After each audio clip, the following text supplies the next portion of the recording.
संसद के मॉनसून सत्र में लगातार चर्चा चल रही है। प्रश्नकाल में जहां सवालों की बौछार हो जाती है तो शून्यकाल में तीखी बहस नजर आती है। शुक्रवार को संसद के इस सत्र का 10वां दिन था और 10वें दिन भी विपक्ष सरकार पर करारे हमले करते नजर आया। सदन में प्राइवेट बिल भी पेश किए गए। तो क्या कुछ हुआ संसद में इस दौरान, जानने के लिए देखिए ये रिपोर्ट।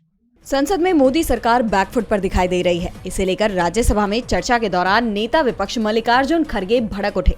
खड़गे ने आरोप लगाया कि जब भी कोई सदस्य खड़े होकर अपनी बात रखता है तब एक सदस्य टोका टाकी करते हैं। उन्होंने कहा कि इसे एक्सपंज किया जाए। इस पर आसन पर मौजूद उपसभापति हरिवंश ने सहमति जताते हुए कहा कि हर सदस्य इस बात का ध्यान रखे। कांग्रेस सांसद प्रमोद तिवारी ने हिमाचल में बादल फटने की घटना का मुद्दा उठाया।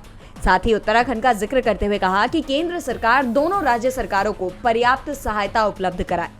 तिवारी ने आरोप लगाया कि पिछली बार सरकार ने पर्याप्त सहयोग नहीं किया था। तो टीएमसी सांसद सुदीप बंदोपाध्याय ने लाइफ इंश्योरेंस और हेल्थ इंश्योरेंस पर 18% जीएसटी को तत्काल हटाए जाने की मांग की। वहीं केंद्रीय कृषि मंत्री शिवराज सिंह चौहान ने किसान और कृषि कल्याण मंत्रालय के कामकाज पर चर्चा का जवाब दिया, लेकिन प्राइवेट बिल की पेशकश के लिए उनका ये भाषण बीच में ही रोक दिया गया। नीट और एनटीए को हटाकर राज्यों के क्राइटेरिया के हिसाब से मेडिकल में एडमिशन को लेकर डीएमके सांसद एम मोहम्मद अब्दुल्ला ने राज्यसभा में संकल्प पेश किया, जिस पर आरएलडी सांसद जयंत चौधरी ने आपत्ति जताई और बिल वापस लेने को कहा।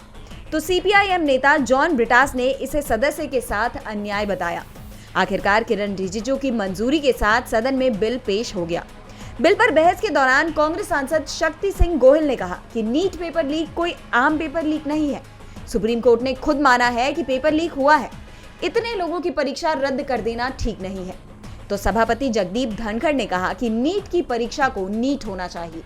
डीबी लाइव की रिपोर्ट।